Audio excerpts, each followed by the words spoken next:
Greetings, and today we are going to talk about why you have back pain and what you can do next. My name is Dr. Jeanette DeWitt. I am a physical therapist and athletic trainer and a fitness coach. And this is probably the number one question I get is, why do I have back pain and what do I do about it? Well, we are going to answer that today. There are several reasons that someone might have back pain. First of all, it could just be a muscle strain. There are huge muscles in the back, and seriously, on a cadaver, they're about this thick. And when you strain those muscles, because they are so big, they are going to let you know about it. The other reason a muscle strain can be so debilitating is because the only time your back gets to rest is when you are actually resting, like when you are lying down. If you are sitting, if you are standing, if you are walking, these are all activities that require your back to do work. Otherwise, you would just fall over. So the only time that your back gets to rest is when it is lying down. So, number one, you could experience back pain from a muscle strain, a pulled muscle, a muscle that's been overworked or overused or has just maxed out and fatigued. What can also happen with that muscle is that it can have trigger points in it. And trigger points are basically a muscle knot, a muscle spasm. It's where the muscle has become shortened. For example, if I have a muscle that is like this is its normal length, and it starts to knot up, it's going to shorten. When it shortens, it is not as effective in doing work. When a muscle does work, it has to shorten. So if it's already shortened, it doesn't have as much work or much give to do its job. That is where manual therapy, soft tissue mobilization, we do something here called precision neuromuscular therapy. It intervenes, it breaks up the trigger point so that the muscle can be restored to its normal length. What happens when you have back pain? Those muscles can kind of seize up or lock up, or it feels like somebody's jabbing you in the back. That's never a good thing, but that can be muscular. That's very preventable through flexibility, through good body mechanics, but it's also very treatable through soft tissue work with a physical therapist or massage therapy with a licensed massage therapist. Now here's where trigger points can wreak havoc. I'm going to show you a picture. Sometimes people can have trigger points and they create symptoms down the leg, and a lot of people will think that that is sciatica. That's not sciatica. There are trigger points that are bunched up and can put pressure on the sciatic nerve and mimic sciatica. So what happens is you can have a trigger point and the gluteus medius muscle, and that will create back pain along the pelvis or on the buttock area. You can also have back pain and sciatic symptoms because of trigger points in the gluteus minimus muscle. And that mimics sciatica because when those trigger points are affected, symptoms occur down the leg. Most people will think, oh, I've got sciatica. That may or may not be the case, but first thing is we'd have to rule out that the gluteus minimus does not have a trigger point in it.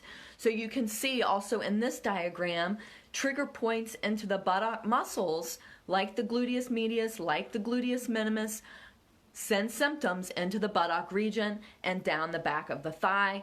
This is the piriformis muscle. That the sciatic nerve often is interrelated with the piriformis muscle and can mimic sciatica. So that is the number one reason why people can have back pain or sciatic-like symptoms, is simply from a muscle strain or trigger points in a muscle. There's actually nothing going on with their spine, the discus of the spine, or the nerves itself. The muscles are connecting and relating pain or relaying pain into those regions. Now, another reason that someone might have back pain is disc problems. Disc problems could be loss of height in the disc just from aging, or there could actually be a herniated disc where the disc is bulging backwards into the spinal area and putting pressure on nerves. That can also cause sciatic symptoms. So let me show you another diagram of the disc. So if we look here, this is a disc right here. This is the bone. So you have a bone and the disc. This big white area here is a ligament. This here is space. And then this is the bony part of your spine that you feel on your back. So this disc here, when it bulges, it typically is going to bulge backwards or to one side. That's why some people will have disc-related symptoms that cause right side or left side symptoms. This space here has a nerve that comes out of it. When this disc protrudes or bulges, it puts pressure onto that nerve, and that nerve lets you know about it. It feels like numbness, it feels like tingling, or it can be radiating down into the buttock area or into the back of the leg. The other thing that can happen that can cause back pain is if this space starts to get bony deposits on it, like arthritis. That can create stenosis or a narrowing of this space, and that narrowing puts pressure on the nerve and can cause back pain or sciatic-like symptoms. So as you can see, if we go back to our conversation about the disc, if the disc bulges, think of a jelly donut. So you have the dough part of the donut, and then you have the dough part of the donut, and then you have the jelly. If that jelly leaks out, there's less space, it puts pressure on the nerve, and you can have nerve symptoms. Just because somebody has a disc herniation or a bulging disc does not mean they have to have surgery. Physical therapy can actually help with that through very specific exercises. Now, one other thing I want to show you that can cause back pain is poor joint mobility. If we look at this diagram again, all of these areas here, those are joints. They're actually, it's a fancy word called zygapophyseal joint or facet joint. I like to say facet joint because it's easier to say. But these facet joints can get tight, and if they're not mobile, that can create symptoms in the back. It's called facet joint syndrome. So now we have several reasons why somebody might have back pain. We have a muscle strain, we have trigger points in the muscle, we have a disc issue such as a herniation or bulging of the disc, we have stenosis, which is a narrowing of the space that allows the nerve to come out, and we also have facet joint syndrome, which is an immobility of the facets at each level of the vertebrae. We also have one other thing that can cause back pain, and that is called SI joint dysfunction. So if we look at this diagram down here, we have your sacrum and we have the pelvis. Sacroiliac. This joint here, which you see these white structures here, that's ligaments. This joint doesn't move a lot, but it should move a little bit. When this joint is not working properly, it's called sacroiliac joint dysfunction or SI joint dysfunction. Two dysfunctions can happen. It can be hypomobile, meaning it doesn't move very well, or it can be hypermobile, meaning it moves too much. If it doesn't move enough, it can feel like it's stuck, or it can feel locked up, or it can feel really sharp. If it moves too much, somebody might feel a little unstable. I like to think of a person who is pregnant or who has just delivered. Because of the hormone relaxin, their ligaments are all relaxed and their pelvis can feel kind of unstable because it had separated and moved so that to allow the baby to be delivered. That is not normal though when you do not have those hormones circulating around. You do not want a hypermobile pelvis or an SI joint because it will feel unstable. Somebody will feel really sharp pain. It'll hurt to walk and it'll be very, very uncomfortable. All of these things can be treated with physical therapy and with the correct prescribed exercises as well as the correct types of manual therapy. So what is the next step if you are experiencing back pain? Well, the first thing is to find out what the root cause of the problem is. And how do you do that? I recommend seeking a doctor of physical therapy like myself to do a discovery visit. This could be a telephone consultation, it could be an in-person consultation, or I also offer video chats through a HIPAA compliant video platform where I can talk to the person. They can actually meet me face to face and they don't have to come in to the office. Once I learn a little bit more about what the person is experiencing, I can determine if I am the first best option for them. Is physical therapy the first option? If somebody is experiencing loss of bowels or loss of bladder control or they have foot drop, I am not the first best option. They actually need to go seek an urgent care or a physician immediately.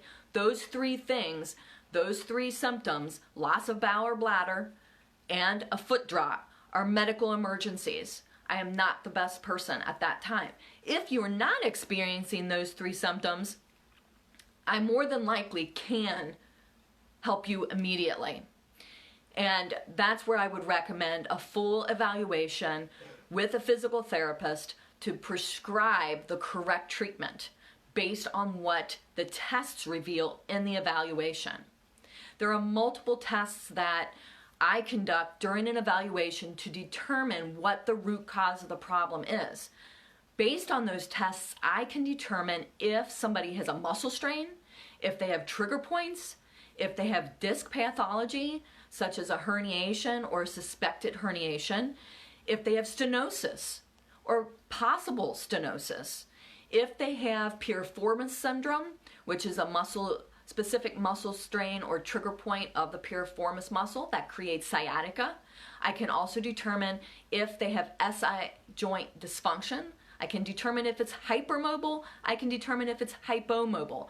I look at all of that on the first day that somebody comes to me because based on what I find, I will create a treatment plan around that. Does somebody need to see a physician first? In my state, they do not. They can come directly to me and I can evaluate them and treat them without a physician referral. Having said that, some insurances might require a physician referral or might allow me to do an evaluation first, but then they want a physician referral after that, or they want to see my notes to authorize further treatment. Every insurance plan is different. Every state is different. So you're going to want to check your state to determine what your next step is. But in my state, in the state of Wisconsin, I can see a person without a physician referral. Now, in any state, you can at least start a conversation with a physical therapist. And that's usually the first step that I recommend, is if you are experiencing back pain, if you're not experiencing bowel or bladder loss of function and you do not have a drop foot where you can't pick your foot up or you can't pick your toes up off the floor when you lift your foot, if you are not experiencing those, I encourage you to take the next step in helping reduce your back pain by starting a conversation with a physical therapist. If you have any questions, please go ahead and put them in the feed below. You can also just private message me. Whichever one you feel more comfortable with is fine with me. I will get back with you. Thank you so much, and I hope you give a great day. Bye.